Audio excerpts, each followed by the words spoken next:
Hey, I'm Fred. And I'm Ant. And this is Creator Generation. Create a generation of hype. Creator Generation features top YouTube creators and video experts sharing their tips, insights, and stories from working on the world's biggest video platform. So, Fred, what's happening this week? This week we are chatting to Harold, the very mysterious internet historian. And then the apocalypse happened, and it was like all of this could be taken away in a moment. And in terms of revenue, most of it was. And Fred, you've got a great way of describing Harold's channel. I know it's great, but I like to describe it as imagine the internet has come alive and is trying to explain itself to you.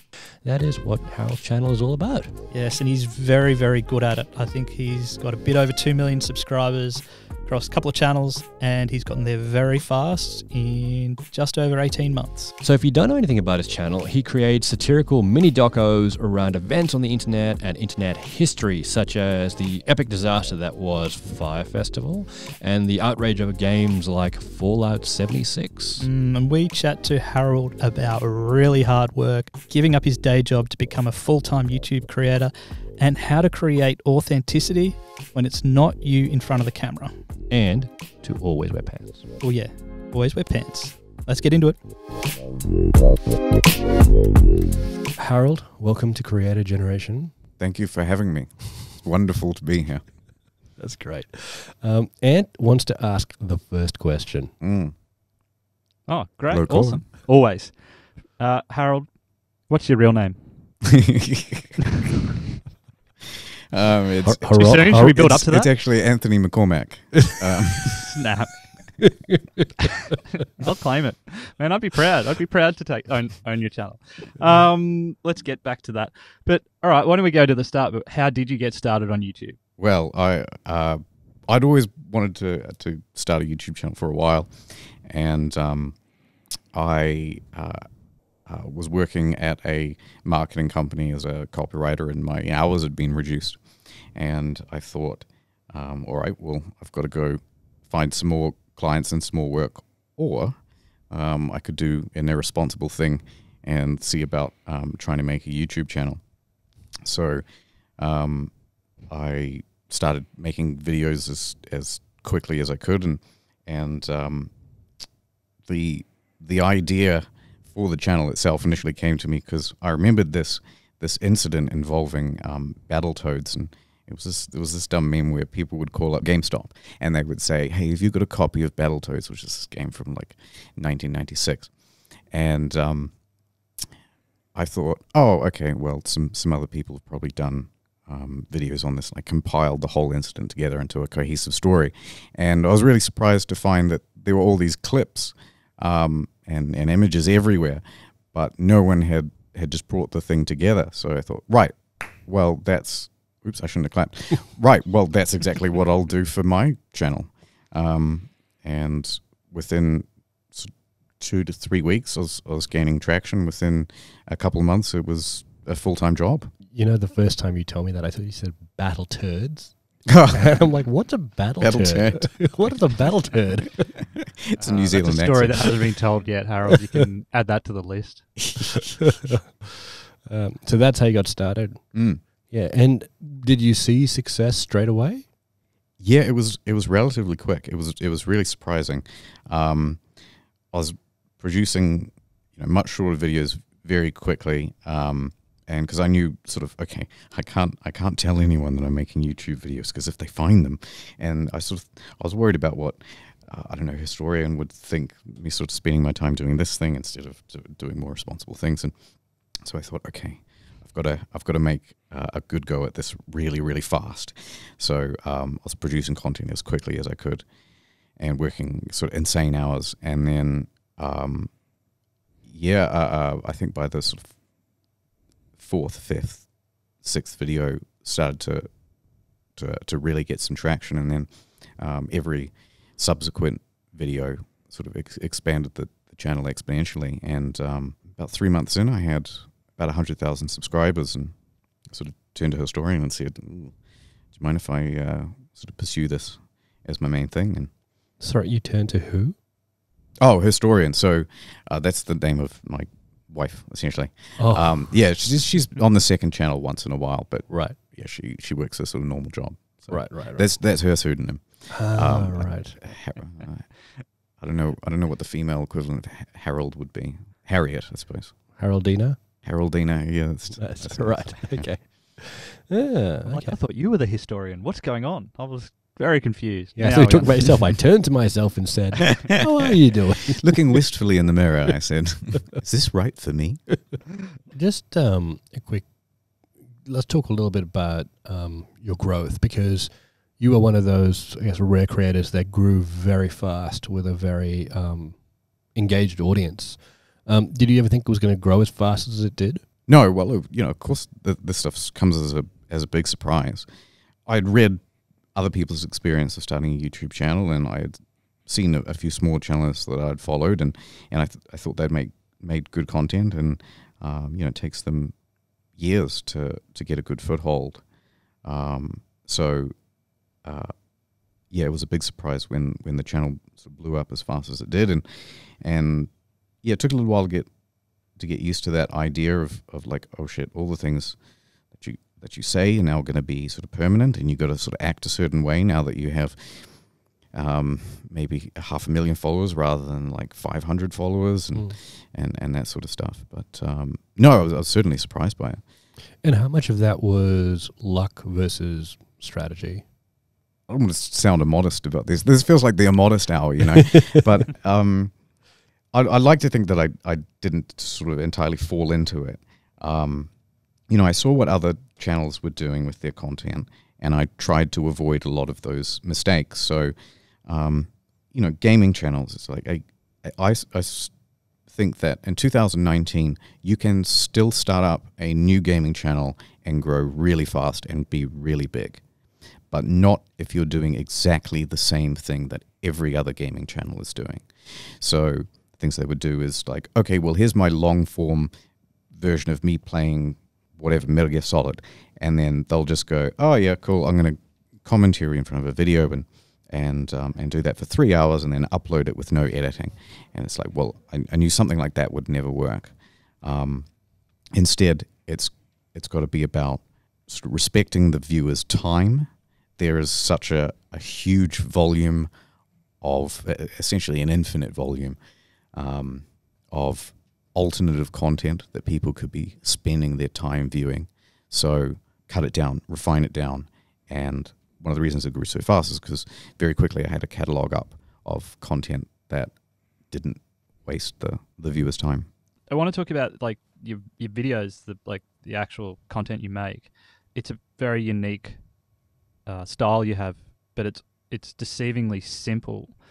Like, how did you come up with the video format and your video style? Yeah, it's funny. Most of it is just working around limitations. Because I'm not in front of the camera, okay, this has to be narrative. So that's going to be a lot of the format. I know that, at least in the beginning, I wasn't terribly good at editing, okay? So it's going to be a lot of sort of showing images and clips, and not a lot of it is really going to move around that much. And then over time, I started to get better at editing, and I started having more and more moving parts, and then that became part of the style. I thought, okay, well, next I've got to learn After Effects. So I tried that, and then I failed at that. And so I went, I'll never do After Effects again. And then I just tried harder Premiere Pro, and that only allows for a certain kind of animation style. So I was stuck with that limitation. But then that sort of became part of it. And then it just sort of went on and on from there. And I hope I took a lot of the things that I learned and layered them. And I was always trying to increase the production value over time. Because that's what keeps it interesting for me, but that's what the audience expects as well. Harold, you say, a big guiding principle for you is that to make sure you're respectful of your audience's time and the fact that they have essentially infinite amount of choice to give their attention to. Mm-hmm. Things like, like always tell a story, always have a winner and loser. Yeah. Yeah. Look, I think it's really important to turn things into a coherent story.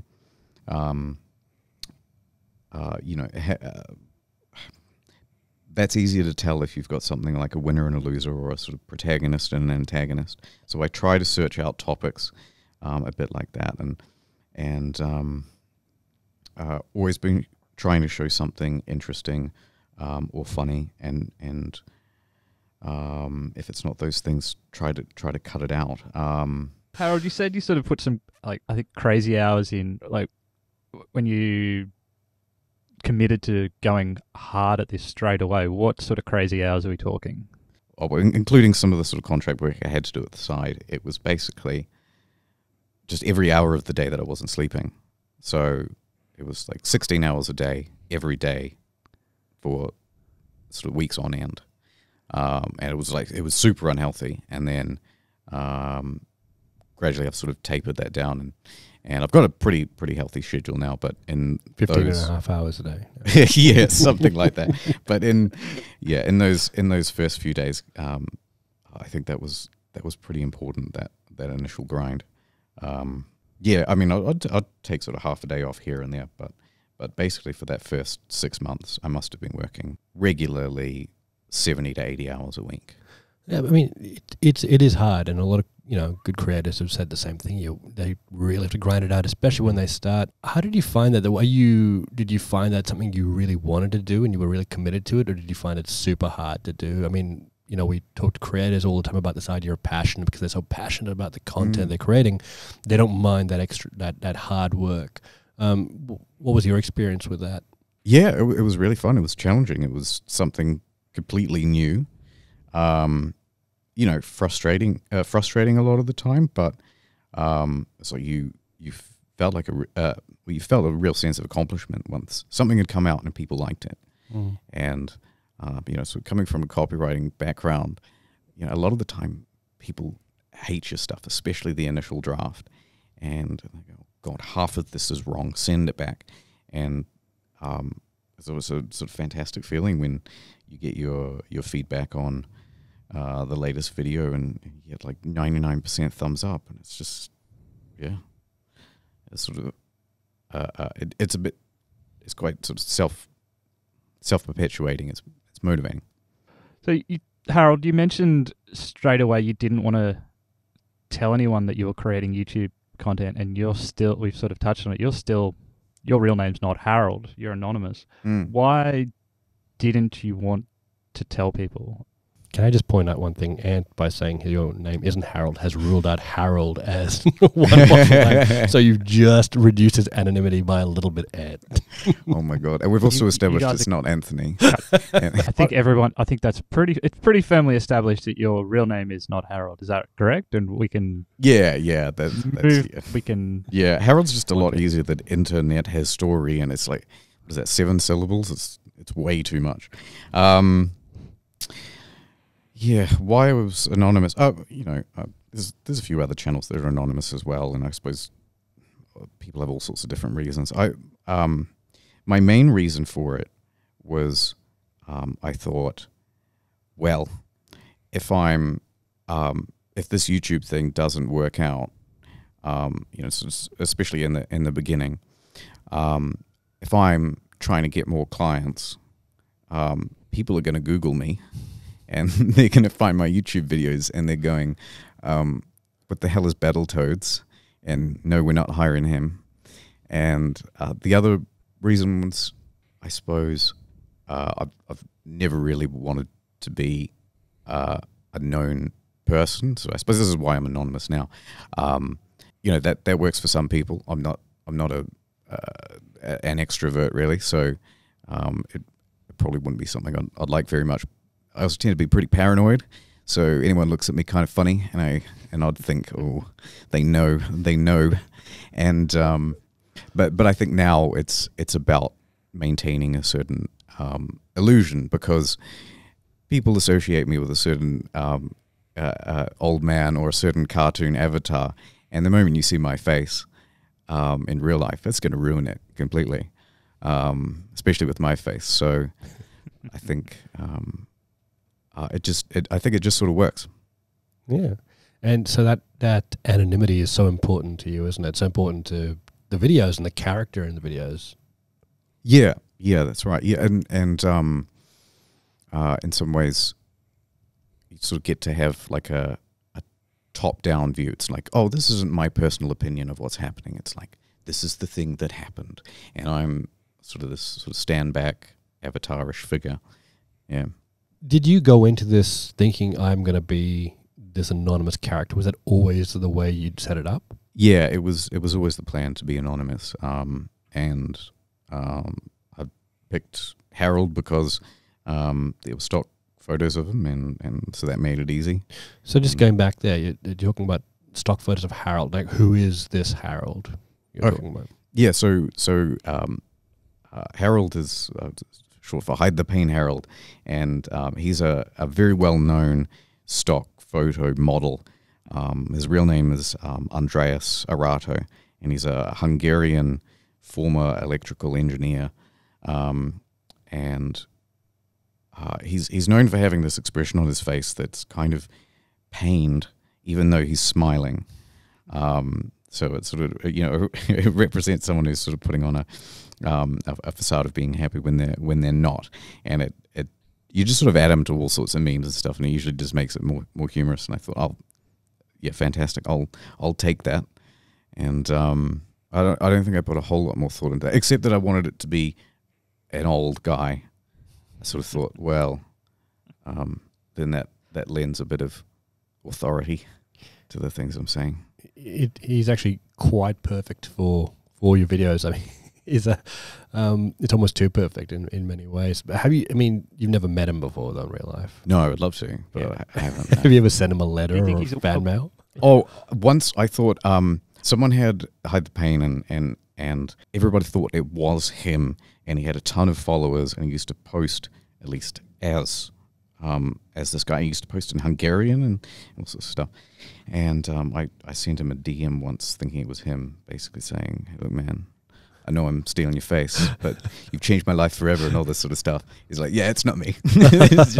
I'm just some dude role playing on Twitter." I was like, "Oh, whoops," and deleted all those DMs, and hopefully they don't come out.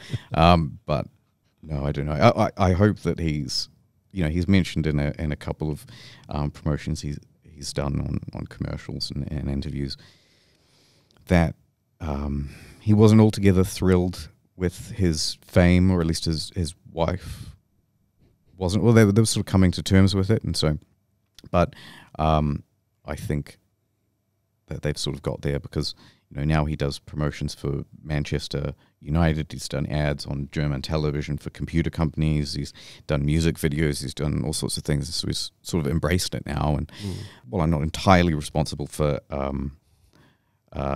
causing him to be sort of a well-known person, he's been well-known well before I sort of came along.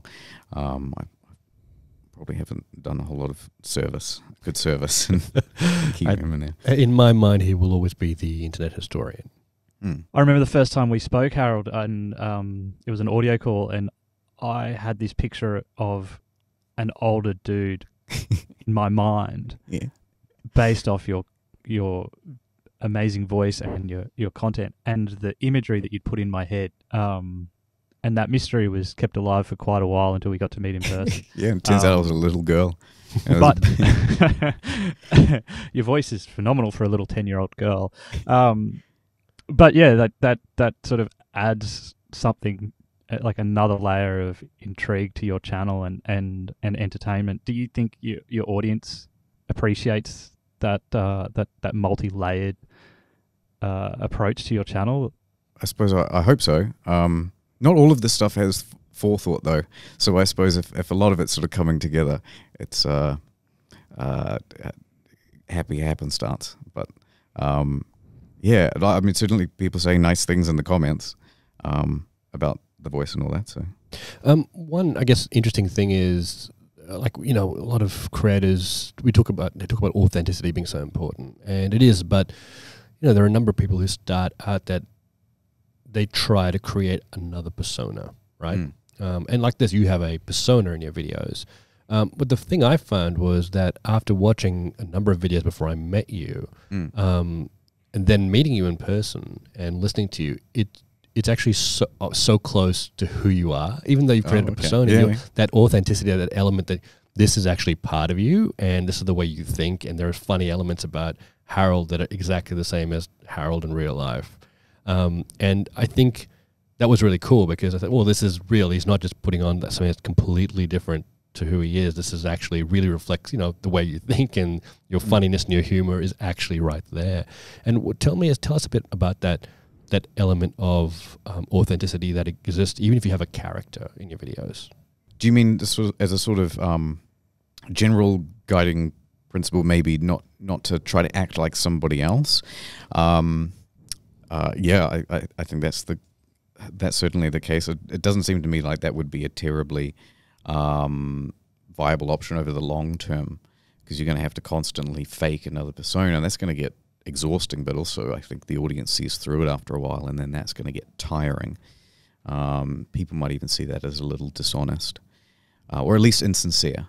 I guess in like traditional, when you say traditional media, traditional TV, film, actors act, and that is a character they create, and people can connect to that character, whereas I think YouTube is so popular because the people there bring themselves to the role, and people connect much faster, and the bond they create is much deeper. And I think people who do animation or they do narration and stuff can lose that. But I guess what you found is a way to create that authenticity in the character you create. And that creates that connection because it is, you know, it is an extension of you. Was that hard to do, or is it just natural because, you know, that's who you are? I've never really put a whole lot of thought, I don't think, into the sort of character. I did into the avatar, and I suppose some things I am doing quite consciously are like narrating things in a particular way. So but usually that's just for comedic effect. So it's like I'll be talking about something really dumb, like what's a good example? Oh, okay, like when Kurt Eichenwald was looking at hentai on his computer and he got caught, right? And it's like, well, obviously that's really sort of dumb and silly. So the best way to play this off is to talk about it like it's a really serious and grave matter, and you're from the BBC, and next on 60 Minutes, Kurt Eichenwald. Yeah, so I think there's just some of that going along, and it's just sort of being sort of playful with it. I don't really know how else to answer the question. I can slag off some other YouTubers who go, "Hey guys, how's it going? Don't forget to hit that like button." The reason Start the flame war, Harold. Start the flame war. Go. The reason we ask that question, I guess, is, you know, it's especially people who do create animation or they create narration where they're not actually in the videos themselves. They sometimes will suffer from that fact that they've created characters that are not themselves, and maintaining that can be hard. Whereas if it's more true to yourself, it's sort of easier to pull out because, you know, it's an extension of who you are. And like we said, when we watch your videos, clearly it's an extension of your humor and the way you talk and your interests and things like that. It's definitely all there. And I think it's that thing you can't quite put your finger on, but you feel it when you watch the videos, and you're like, you connect to it because of that. And we do try to talk to, you know, young YouTubers, or when I say young, you know, people who are starting out on YouTube, about creating that connection because it is so important. And I think a lot of the big creators have inadvertently done that in their videos. You know, you've got some very good talent who have become very successful, and often when they can't identify it, it comes down to the way they've put themselves in the video, and they've created that natural connection, which is hard to, I guess, like I said, put your finger on. But there are some creators who go out there and say, "Yeah, I'm going to do this," and they do it with that in mind. So yeah, I'm wondering if that was something you did think about a little bit more. I suppose one thing I did think about in terms of like how much of a personal connection I wanted to make with the audience, because I suppose, you know, a lot of for example, a vlogging channel, you know, the person is their brand, and their value is in connecting with the people who watch them. I think to some extent my viewers are much more like a traditional audience, where it's like they're not there as much for the person as much as the content. But so I do try to keep things in some ways kind of sort of a little bit standoffish. Like, okay, this is the story, and that's what I'm going to tell you, and I'm not going to put too much of my own personal experience or anything into it, at least not on the main channel. But then, some of that is valuable. So the way I suppose I've split that out is having a second channel where I have interviews with people. So for example, there's a videos called In the Field, where I'll have someone on from a different channel, and we'll have a certain objective, like, are there any hot singles in your area? And we'll just sort of explore the internet to see if that happened to be true. And that's much more of a sort of personal side. But not everyone wants to see that from my content. So there's like a deliberate split. It's like, do you like the channel, the main channel? Okay, great. Subscribe to that. Okay, do you really like the main channel? Well, then you'll probably like the second channel as well. And then that's much more of a sort of personal experience, but it's still probably not as personal as it could be. Certainly not as much as like even a Twitch streamer or something like that. And then how that second tier of audience that is much closer or more invested in the content and the channel, is that then when you start talking about like an internet historian community? Yeah, it's certainly when I was growing the channel initially, I thought of it much more as a community. As that reached a certain size, it became very difficult to manage. It sort of seemed like a full-time job, just managing a community. So I've tried to shift things back to something more traditional, like a sort of audience producer kind of relationship. But I think whatever strategy you take depends from channel to channel. I think someone that does like gaming streams, it would be absolutely essential to be constantly fostering a community, or same with a vlogging channel, or even a makeup channel. I'm not so sure that that's true for my particular type of content. I guess you don't meet fans that way in real life because they wouldn't know who you are. And it's funny because I probably have met quite a few more of your fans than you have. Because, yeah, right. We say we're an internet historian. We've worked with them in the past, and it's quite interesting how many people come up to us and talk about how much of a fan they are of yours. Oh, shit. It's full on, and it is full on. Yeah, and about all this really, I don't even know what the hell they're talking about, sort of very niche internet history stuff. Yeah. And ask me like I'm you. It's crazy. Yeah. Sorry. Yeah, they'll ask very specific questions, and we're like, I've known it yet. Answer that, but there is so much that there's that they talk about the videos, and there's always one video they like in particular, and and there was one guy who came up and said, I was one of the first 1,000 subscribers, and oh shit, he was just so excited that someone knew who you were, and it was really interesting to see that. But I guess like there are a lot of YouTubers who are obviously very public facing, who do have fan bases, and we've talked to many of them on this show, and ask them about how they feel about that, and they've got fan stories, but you don't really have any fan stories, though, do you? Or unless you've inadvertently met a fan and talked about yourself without talking about yourself. I mean, I've sort of talked to a lot of people online and that sort of thing. Never in real life. In some ways it feels like I'm missing out. That does sound like fun, but I don't know. At least personally, I'm not good at taking compliments. I take insults quite well, but I'm not. I get awkward when people say nice things about me. So I don't know what I'd do if someone was a sort of genuine fan and came up to me. I'd stand there awkwardly and say thanks. And so maybe it's better this way. Do you reckon you'd get found out if you met a hardcore fan and inadvertently just talking to them? Do you reckon? Maybe, yeah, they would figure it out.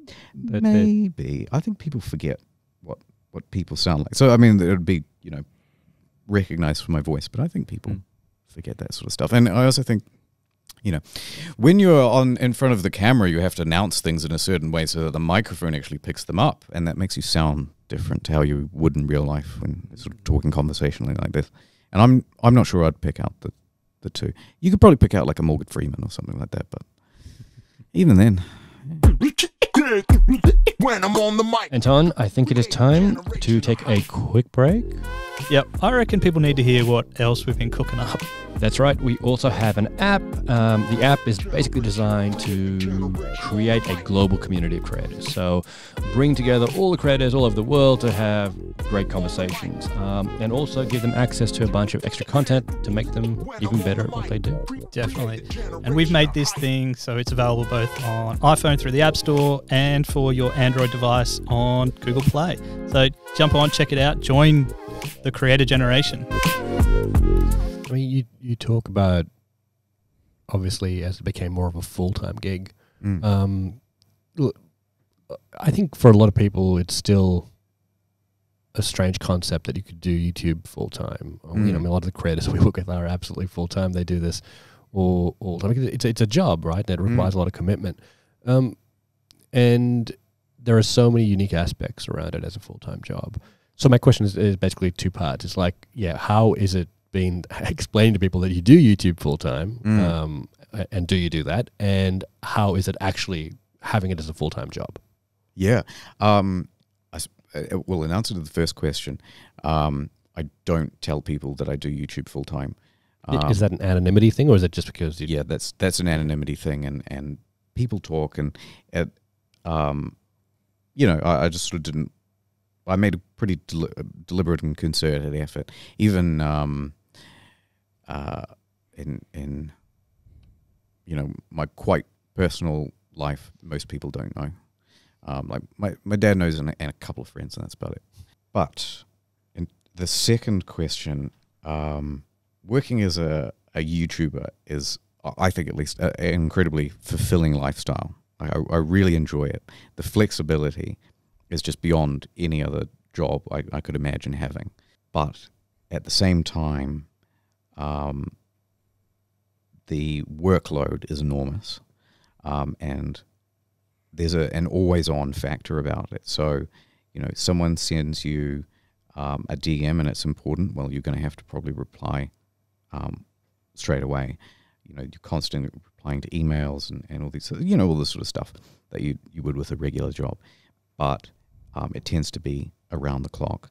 But, you know, that's, in some ways, it's not such a big deal. It's like, okay, well, you got a message at 3 a.m, and you just kind of look at it, and then you can go back to sleep afterwards, and then you can go back to sleep until 10 a.m, and then waltz into the office, and then, you know, it's so... Well, speaking of which, I heard that you actually rearranged your work day to suit a different time, right? You sleep now at a different time?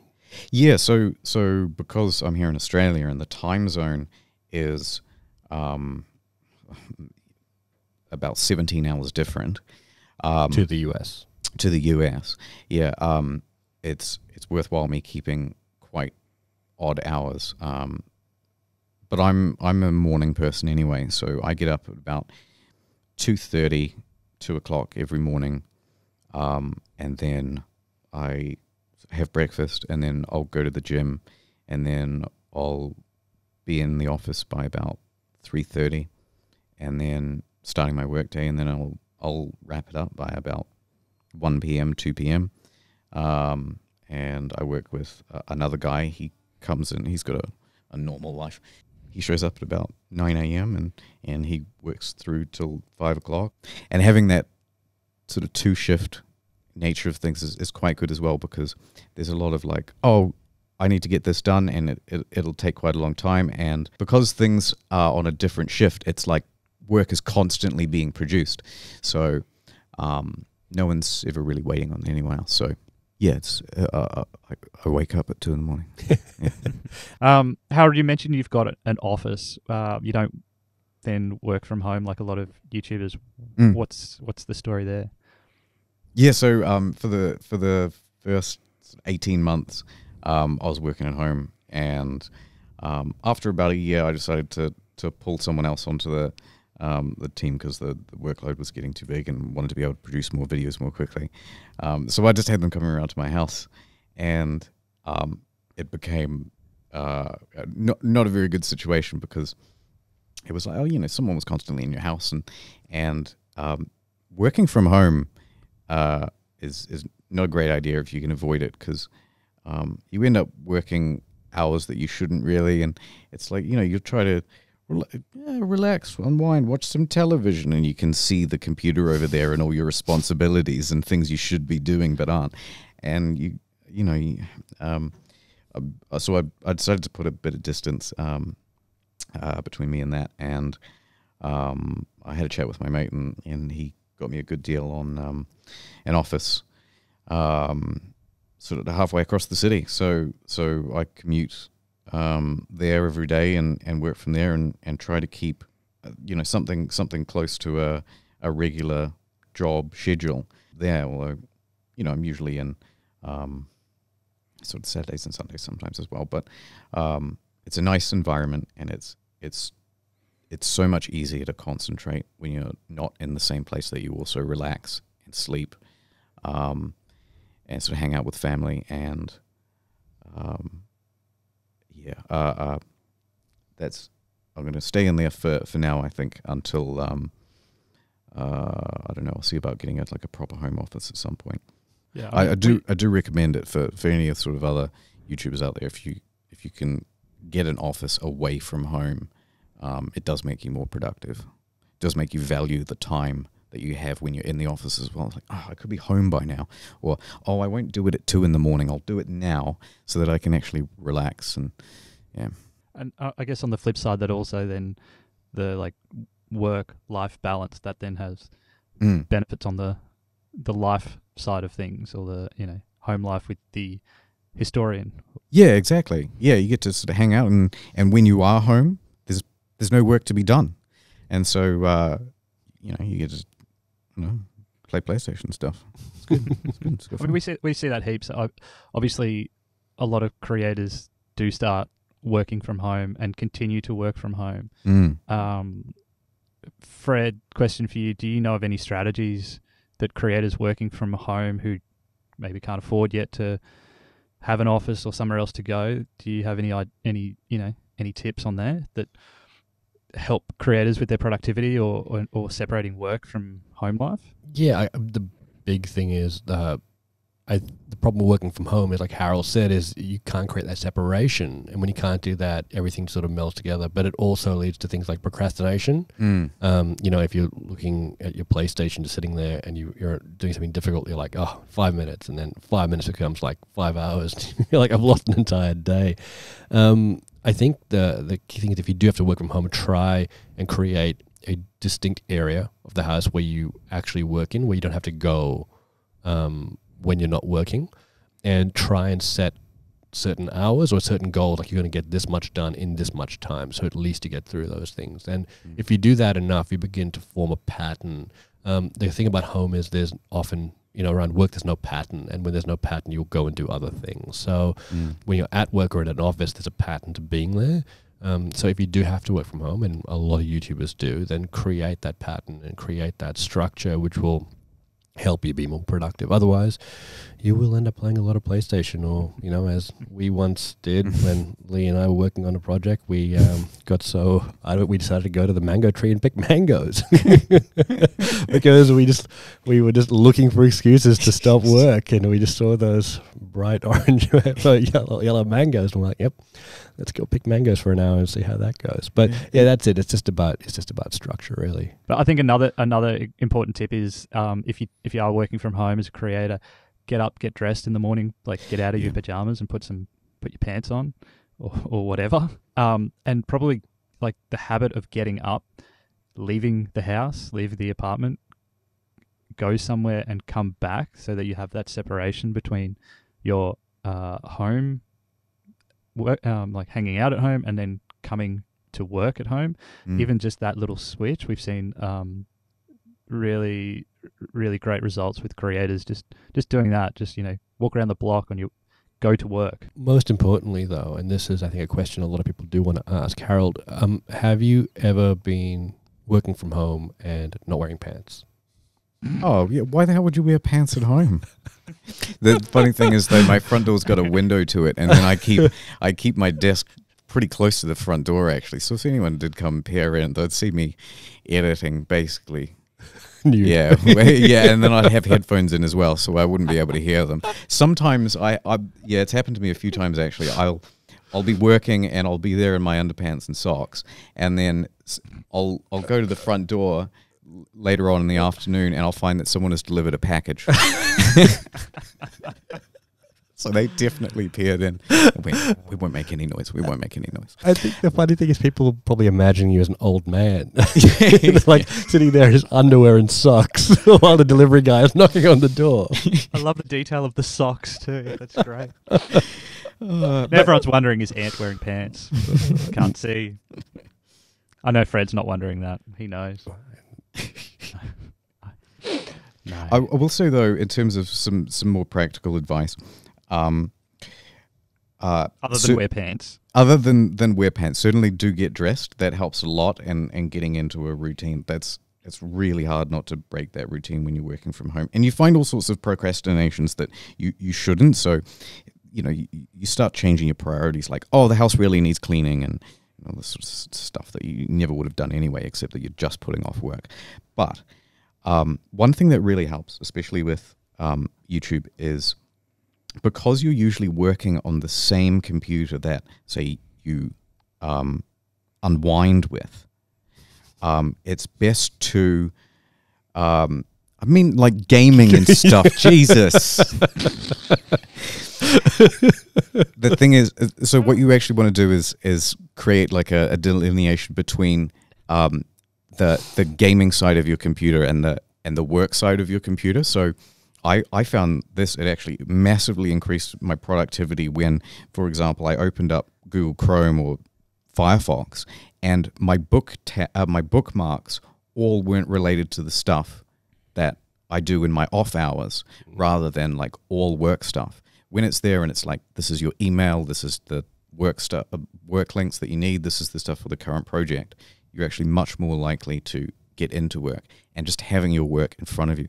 And I would suggest the same thing with like all your desktop icons. Put them in 2 folders. Have one for work and one for relaxing, and then don't mix the two. Yeah, good tip. In terms of content, you've got a lot of videos now, and there are some that definitely stand out. I mean, for me, I think my favorite is still the Fire Festival video. And for those of you who haven't seen it, I still think it's better than the Netflix documentary. I mean, the Netflix one was very good, but the Fire Festival one was from you was very interesting, especially because it came out way before the Netflix one did. It told, I guess, the same core story, but I'd never heard of a lot of sides of that, which you brought to, I think, a lot of people's attention. And maybe, have you ever think that maybe Netflix saw it and go, let's make a documentary about this? Yeah, I'd be surprised if they hadn't seen it beforehand. It was also quite extensively talked about in the public as well. So if anyone there hasn't seen it, you should go check out the Internet Historian's Fire Festival video. The Netflix one was good too. And also, I think Hulu didn't even... I haven't seen the Hulu one, but I've heard that was even better than the Netflix one, yeah. And I certainly hadn't heard all that stuff about, what's his face, the... can I swear on... Yeah, the blowjob for water guy. Yeah. Yeah, I hadn't heard about that, but... Yeah. Geez. Yeah. Well, there you go. So, but like in doing research for like that video, what made you want to do that video, firstly, and secondly, how easy was it to put together that story? Yeah, boy, that video took 6-7 weeks to make. I wanted to make it because it felt like, right, this is a good rounding off of the sort of festival videos I've done. So it was like the first one was DashCon, and it was like, okay, here's some terrible organizers that have no idea what they're doing, and they've ruined this festival. And then the second one was about some terrible attendees at the festival. And then the third one was kind of like, okay, this is the worst festival that's ever happened. and I felt like, okay, that's a nice way to sort of round it off. And also because I had looked at activity online, and everybody was talking about it, and people had already put out little videos. Oh, this is my vlog from when I was at Fire Festival. And oh, let me tell you what happened at Fire Festival. And they had their little like news segment sort of channels, and I thought, oh, fantastic! I can use a lot of this content, but also people obviously trying to tell the story, but no one had pulled the whole thing together into one cohesive sequence, which is sort of what the channel does. I mean, was it easy to find all that content and find all those background stories? Yeah, well, it's not difficult to find a lot of this stuff. It requires a fair amount of research, but the research is the most fun. Usually, you find out all these bizarre little details, and you sort of figure out how to piece the whole thing together. It's like putting together a puzzle, and it's like, okay, well, I'm going to tell people at this point what has happened with this thing. Okay, so they need to know about it by this point. And then if I do that, though, that matches up with sort of this whole topic that I'm talking about over here. And so, yeah, it just sort of feels like you're assembling a puzzle. And that aspect of it, I really enjoy the most. That video took about 7 weeks or so. Is that standard for you for a video? Like, how long are you spending per video? Yeah, that was unusually long. Usually it takes about 4 to 5 weeks to make a video, but these things vary so much. The sort of number of shots per minute is usually somewhere close to a new shot every sort of 3 to 4 seconds. So that quite quickly adds up to somewhere between sort of 15 to 20 shots per minute. And then if it's a 10-minute video, you're talking about a few hundred shots, and then constructing all of that in Photoshop and stuff. It does take quite a long time. Fortunately, I've been able to bring on this other guy. I won't say his name, but he's really great, and I've been able to divide a lot of the labor with him. So this most recent video that I think technically would be my sort of most successful one to date in terms of viewership over a short span of time, the Fall of 76, we managed to produce in just over 3 weeks. So sort of about half the time that it took to create the Fire Festival video. And The Fall of 76. the Fall of 76, yeah. Based on Fallout. Yeah, the get Fallout 76. Yeah, so Looking forward to that one. oh yeah, it's I think it's probably the best video we've done sort of to date. It's got the timings right, it's got the style right, and it Big call, because we're saying this before the video comes out, but some people will hear this after the video comes out. So, oh no, it came out last week. Oh, did it? Yeah. Oh, good God. Yeah, no, so it's up to like 4.5 million views Oh, in like a week. Yeah, it's ridiculous. really? Yeah. So it's so it's our sort of best performing video to date, and technically the turnaround time for it was less than any video I've done in the last 6 months. So That's awesome. yeah, really pleased about that. And But you're not putting out then a video a week, or as the magic number that's circling around the internet, the minimum 3 YouTube videos a week, obviously. So, but your channel, you got 100,000 subscribers in a few months, and now, I guess over 1.5 million subscribers across the 2 channels. So, sort of, what's your upload schedule look like then? yeah, well, we're trying to inch closer and closer to a piece of content a week. So we had the Fall of 76, and then within a week we also had, and that's like a 25-minute video, and then we've just put out another 30-minute video on the second channel a week later, which is it's a really dumb sort of recreation of Jeff the Killer, which is this very popular creepypasta that shouldn't be a very popular creepypasta, because once you actually lay out the visuals of how preposterous the thing is, it suddenly becomes really funny and not creepy at all. Anyway, we've managed to do like a week there. Then it's probably going to be 2 to 3 more weeks before the next piece of content comes out. But then we should have 2 more pieces after that. So there's like a 3-week gap, and then it should be 1 piece, and then a week, and then 1 piece. So we're getting closer and closer and closer, and I'm really excited about that. But I think we need one more person before we can get there. Great. Mm. Right. And then, but then, and in the earlier days of the Internet Historian, as you, the creating by yourself, Mm. how many videos Yeah, a month were you uploading? that's the funny thing, because it's like you would expect, well, I didn't know anything about editing in the beginning. So, and now I feel like I'm quite efficient and fast at it. And so you would think, well, I'm producing more videos and producing them quicker, you would think. But actually, it's been the exact reverse. Over time, you sort of want to make your videos higher quality and you want to give them a lot more polish. And so,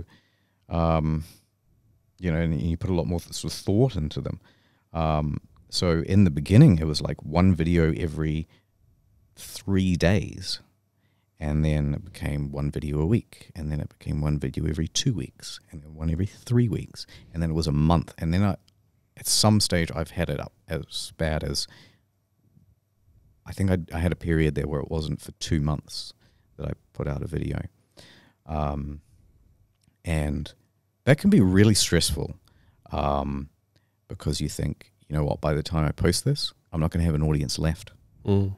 But it's been a couple of years now, and the channel's still growing steadily. So I think a lot of the sort of common understanding about YouTube punishing people who take time off is not terribly true.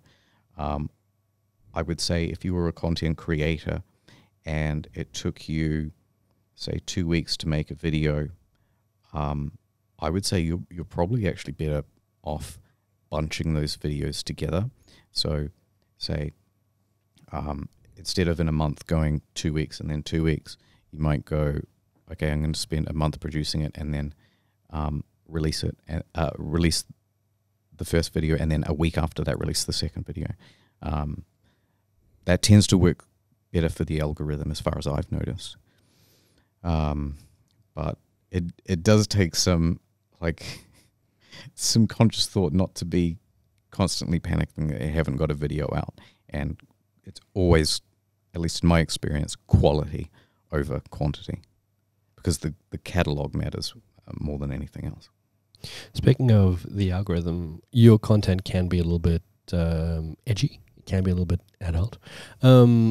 Have you been caught in a position where the algorithms and the censorship has come up against you, and what do you do then?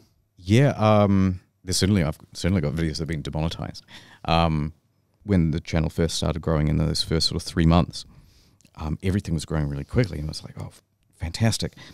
And then the apocalypse happened, and it was like all of this could be taken away in a moment. And in terms of revenue, most of it was. And so I created a Patreon page, and then I realized, and then that carried on for a while. And while I wasn't releasing videos, so you might have like a 4-week gap between videos, the Patreon helped enormously with that. Initially, it was just to combat, the AdSense problem, but it ended up helping with that. And then more recently, it was like a whole bunch of, when the second apocalypse happened, I realized, the whole channel could just get demonetized for no reason. Essentially, that's what was happening to channels much larger than mine. By necessity, I had to diversify a lot of revenue streams, so it doesn't affect me as much if I've produced something for a long time and then the thing gets demonetized. There are certain practices that you take when you're making a video to avoid demonetization, if that's sort of what you mean. Particular words are going to get caught up, especially political things. So you just try to avoid those words where you can. Anything that's going to have like a sort of graphic nature to it, I try to work around that. And one thing that YouTube specifically has talked about is in the first 30 seconds, try to keep your content fairly mild. So I try to do that as well. And again, it's funny. The limitations end up helping you a lot because it's like, all right, well, that means that pretty much all of my videos are going to want to start with some form of like cinematic introduction, because I can't leap into like the normal jokes in the first 30 seconds because that's not going to work. So, okay, the Fall of 76 video, for example, all right, well, we'll start as though we're playing the game Fallout 3, and we're visiting the Bethesda ruins. Okay. And it's just sort of, it's all sort of born out of necessity. To backtrack on like your limitations in your, at least initially, your skills in creating video content, like did those limitations shackle you and hold you? Have they held you back from creating the content you wanted, or have they been somehow useful? Yeah, it's the limitations have been incredibly useful. I suppose in the beginning, it really guided the kind of content I was going to make. As my sort of technical level got better, it actually became more difficult to decide how a video was going to be produced. It's like, all right, am I going to have a whole bunch of characters and they're going to be talking now? Well, I couldn't have done that sort of 6 months prior. And so it's funny, you know, sort of too many choices of ice cream flavor, and you kind of can't decide what to do. I suppose in the beginning it was very daunting because it's like, well, I don't know anything about Premiere Pro. How the hell am I going to make a video? But you know, you just sort of experiment, and over time you develop the skills. A lot of the software is built to be intuitive. It's like, just give it a go. Okay, that one's not going to work, but throw that out. Try that again. Just keep tinkering with it till you get it. Great. Any big tips for emerging creators, new creators, any creator? Yeah, I think the thing that's overlooked the most is the catalog. So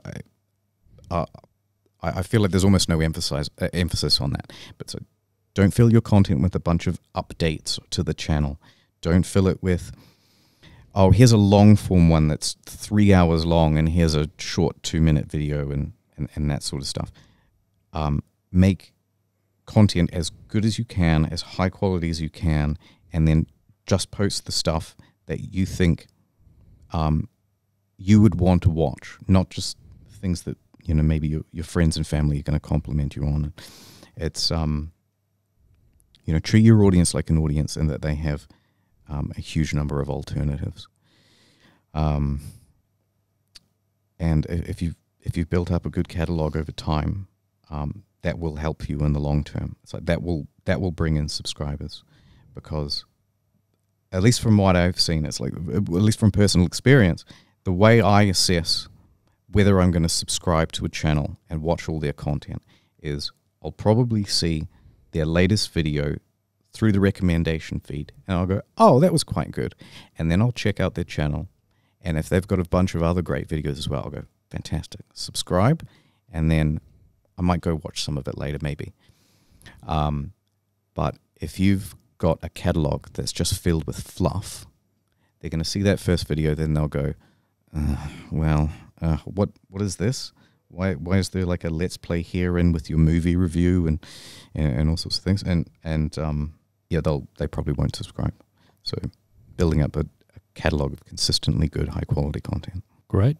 Harold, thank you so much for joining us here on Creator Generation. Some very good tips and some very interesting stories. No problem. Thank you for having me.